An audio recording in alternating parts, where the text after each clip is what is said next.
Hi guys, நான் உங்கள் MC vlogger. கரெக்டாக இப்போ நம்ம பெங்களூரில் இருக்கோம். ஒரு பெஸ்ட்டான பிரியாணி ஸ்பாட்டை கண்டுபிடிச்சி நம்ம அதோட பார்சல் வாங்கி சாப்பிட்டு அதோட டேஸ்ட் எப்படி இருக்குன்னு நம்ம சொல்ல போகிறோம். வாங்க கைஸ் போகலாம். பெங்களூரில் ஒரு பக்கவான பிரியாணி ஸ்பாட் தேர்ந்தெடுக்கிறீங்களா? அப்போ நம்ம சிட்பேட் மார்க்கெட்லேருந்து ஒரு 4 கிலோமீட்டர்ஸ் அவையில் இருக்கிறது நம்ம கர்நாடகா பிரியாணி பாயிண்ட். இங்கே வந்து ஹைதராபாத் பிரியாணி, தமிழ்நாடு ஸ்டைல் 2 பிரியாணியுமே வச்சுருக்காங்க. நம்ம வந்து ஹைதராபாத் ஸ்டைல் பிரியாணி தான் வாங்கியிருந்தோம். இது பார்த்திங்களா, செம்மையாக இருக்குது. இப்போ நம்ம ஒரு பைட் போகிறோம்.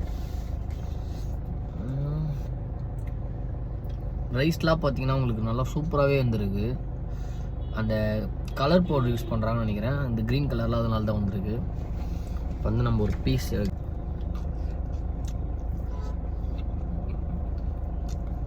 லெக்கு சூப்பராக இருக்குது. ஆனியன் ஆனால் கம்மியாக தான் வச்சுருக்காங்க. 130க்கு இது 130க்கு அவ்வளோ வரத்தில்லை. நான் லாஸ்ட் டைம் ஹைதராபாத் போனப்போ அந்த இடத்துல சாப்பிட்டேன். அந்த டேஸ்ட்டு லைட்டாக வருது, ரொம்பலாம் இல்லை. ஆனால் ஹைதராபாத் வந்து அங்கே தான் நல்லாயிருக்கும். இங்கே ஓரளவுக்கு பரவாயில்ல, நல்லாவே பண்ணிருக்காங்க.